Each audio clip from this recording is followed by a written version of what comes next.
Tna Creative, you've got a situation where down in Florida, as far as I can see, there's a lot of talent and young wrestlers like Samoa Joe, AJ Styles, but they managed to make a name in the company,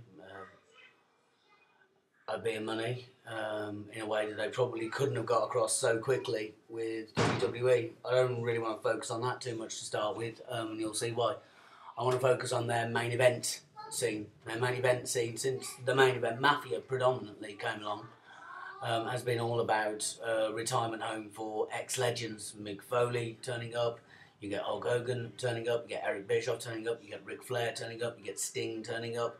You've had people like Rhino turning up, Jeff Jarrett, mid-carder from nowhere. I understand that he created the company, but he shouldn't really be at the top of the main event picture. How do you keep these people in the wrestling game, drawing audience figures, and yet still make sure that the road is clear for people like Samoa Joe, Robert Roode, AJ Styles, Kurt Angle? I consider should be right up there. You could have held on to people like Rhino.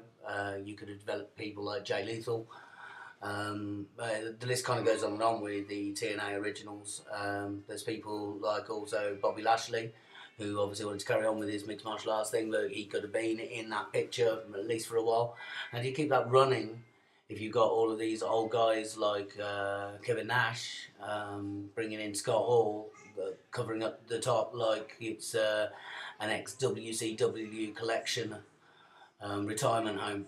I seem to think that it's dead simple, to be quite honest. I don't understand why these guys like Sting, Hogan, Flair want to put themselves in a position where they could seriously damage their bodies and cut their face up like Ric Flair has been doing for about the last 6 months. Every time I see Ric Flair, he's either in a suit, or he's bleeding, or he's calling himself God. He's in a position now where you want to keep these people, and obviously he wants to keep his paycheck, and they do want to be involved in the business, and occasionally they will want to get involved in matches. But TNA has a situation where they could have Sting, Flair, Hogan, just from the people that they've got there at the moment, not just have one stable like Legacy or Fortune, but you could have all of these older guys running the stables against each other, and I think that that would have a huge impact on the way in which TNA was perceived, to have Sting's army against Hulk Hogan's army against Ric Flair's army, and how the alliances get made up and how they get changed and how they get moved around. I think that there would be a potential when then you bring in other guys that maybe don't continue with WWE. I mean, we know that Triple H is obviously going to continue with WWE. We know that Shawn Michaels is a company man. We know that John Cena's never going to leave the company. But for some of the guys that maybe never really likely to get into the Hall of Fame and want to have one more stretch, I see that TNA would be a good route for them to go to if TNA ran this format in this way. It seems strange that they have a team like the Latin American, whatever they're called, I don't know, but that poor imitation of Lax. It just occurred to me that another one of these guys that should be mentioned, and I actually didn't mention, but ties into what I was saying before, was Tommy Dreamer. Tommy Dreamer is someone that's gone off, that could have been kept in the business, that could have had his own stable, and he just adds and complements to the ideas of what I was talking about. Along with this, that prompted and reminded me into what's going on with Billy Ray at the moment, and Devon. Whilst that split's there at the moment, that could be brought back together. Or Bully Ray, who for me in the street fighting scenes could also be the leader of a faction in one way or another, especially if they were concentrating on the tag team divisions. Just as if you had a Fortune, they could concentrate on the X division, just as you could create a stronger Beautiful People faction. So there was just a couple of extra thoughts that I thought about. I don't mind the Fortune being Fortune unto itself. The idea is loosely based around, I suppose, what you would have considered the Four Horsemen kind of sort of angle. I mean, I know that they've sort of like now gone up to 5, which makes the sort of the whole hand signal a little bit funny. But Daniel's in there. I do understand he's the best mate of AJ Styles, so you can work around these situations.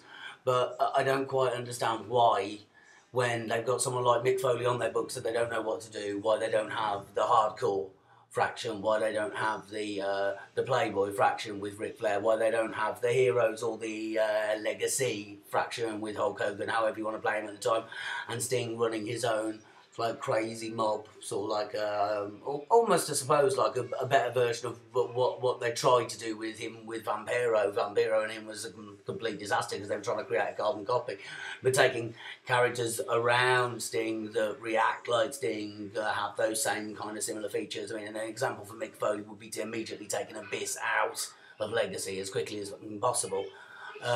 This seems something patently obvious, and it's, you know, like I said, I wanted to bring up videos where I actually talked about the creative sort of like angles, and that's one of the big things that I think would really help TNA, because not only would it enhance the tag team division, it would enhance the X division. You know, all of these fractions can play off certain areas. It would enhance the knockouts division. They could have almost their own fraction. I mean, even if Karma came back, she'd be good enough to lead one and actually scare men, to be quite honest. But it would clear the way for the main event area, and every now and again you could throw over an accidental Hulk Hogan fall over, becomes the champion for about a week and a half when he's feeling fit and healthy enough, or if one of these guys like Flair really wants to go to town in 2 or 3 matches. But it just seems like a really logical, clear way to go. I'll come to WWE at some stage. There's a bigger area there to play with. But that's my first sort of like idea on creative, that I would propose that TNA should be going down the road. They can keep hold of these big names. They can still have the pictures and the T-shirts and the DVDs, and there's more reason for having these sort of like these old stars from yesterday on sort of like the DVD covers if they did something like this. Why is it so confusing? Why is it so difficult? Is it just simply that the country, they don't have to really compete with each other, so then they don't really have to try? Because I'd be really interested to see if a European sort of like franchise came up and there were people in the UK that suddenly decided not to buy a football team, but to spend it on creating a new WWE. If TNA wants to survive, TNA has got to change, and changing from being TNA to Impact is not enough for me. I'm glad they kept the lasers, because I would have hit the fucking roof if they'd lost the lasers. I don't mind the new lighting states, but I don't mind the wrestling matters kind of aspect and the way they're raising the promos. But surely the in-structure of how you book and who you've got on the roster are the primary concern, and not necessarily allowing wrestlers too much say in that, as Vince McMahon proves, is probably a good thing. Those are my thoughts. Be interested in any video responses. Please subscribe to the channel. Give us a thumbs up. Even if you disagree with what I say, give us a thumbs down, but please leave your comments below. Sorry it's so dark, but the lighting in my landing is appalling at the moment. Yeah, I'm going to put one up on WWE relatively soon. Speak to you soon. This is the Stevie WeeBC, Stone Cold Stevie. Rebellion, Shock and Awe, signing off.